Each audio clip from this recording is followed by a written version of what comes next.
First, our top story tonight, a flurry of developments as leader of the opposition, Pritam Singh, pleaded not guilty to charges of lying under oath. The case relates to his testimony to a Parliament Committee of Privileges, which was tasked with looking into the lie told by former Workers' Party MP Raeesah Khan. Now, Singh's court session this morning sparked a series of developments. He says he will continue all parliamentary duties despite the charges. Now, the PAP says it will not seek his suspension while his case is before the courts.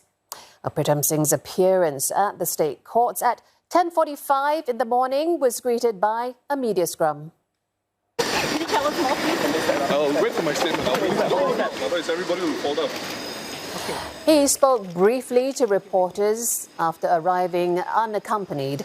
He was later handed 2 charges, both of which related to allegedly lying to the Committee of Privileges while under oath. Now, Singh left the state courts about half an hour later. If convicted, he faces a maximum fine of $7,000 and or jail of up to 3 years for each charge. He requested a 4-week adjournment so that he has time to engage a lawyer. Singh will next appear in court for a pre-trial conference on the 17th of April. Well, in a statement released an hour after he was charged, leader of the opposition, Pritam Singh, says he will continue with all parliamentary duties and town council responsibilities until the legal process has ended. This includes Meet the People sessions, estate walks, house visits, and other outreach activities. Singh says he has been under no illusion about the challenges of building a more balanced and democratic political system in Singapore ever since he entered politics. He adds that even as this work continues, it has been a privilege and honour to be part of a Workers' Party team that advances this cause. He says he will continue to play his part in this endeavour. Well, the People's Action Party says its MPs will not seek to suspend the leader of the opposition from Parliament while legal proceedings are going on.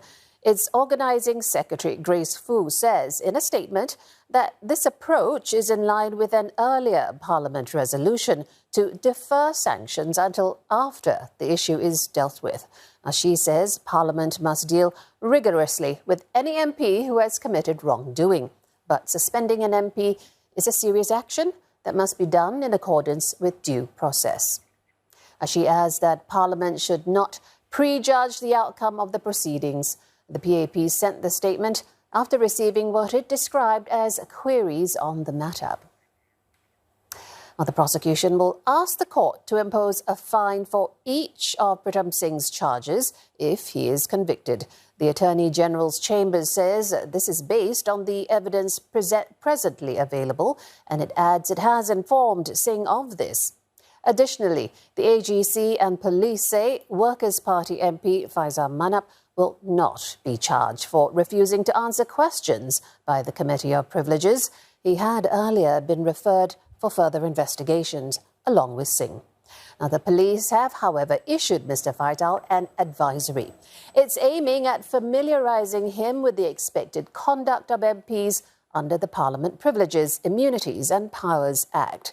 They also advised him to refrain from doing anything that may breach these rules. Well, the matter revolves around a lie told by former Workers' Party MP Raeesah Khan in Parliament. In August 2021, she claimed that she accompanied a sexual assault victim to the police station. She said officers commented about how the victim's dressing and drinking. Ms. Khan admitted she lied several months later. She had instead heard the story at a victim support group she attended. Now, in the aftermath, the Workers' Party held a media conference before the Committee of Privileges began hearing testimonies, where leaders outlined their sequence of events. It was revealed that they had been aware of Ms. Khan's lie for months since August.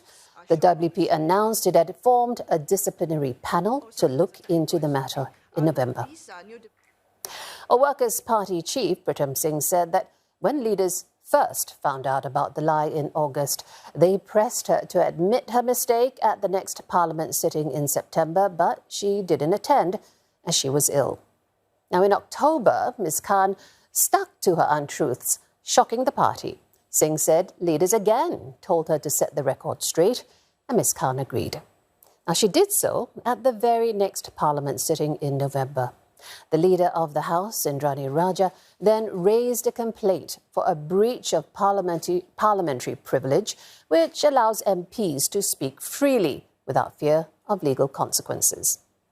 In December, Parliament's Committee of Privileges heard testimonies of Ms. Khan, as well as WP leaders Singh, Sylvia Lim and Faisal Manab. Now, they included an allegation that Singh had told Ms. Khan to take her lie to the grave. Now, Singh denied this.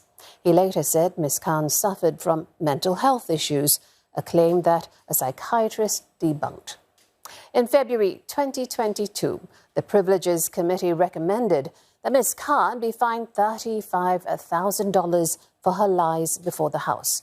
It also accused Singh of being untruthful about how he handled Ms. Khan's lies and Mr. Faisal of trying to hide the truth. The committee recommended that both men be referred to the public prosecutor. Well, later that month, Parliament voted in favour of the recommendation after a 5-hour debate. Prime Minister Lee Hsien Loong called the possibility of WP leaders lying under oath a grave matter. Singh rejected the report's findings, highlighting what he described as questions, gaps and omissions. Now, in April, the police said the case had been referred to them and they would investigate possible offences.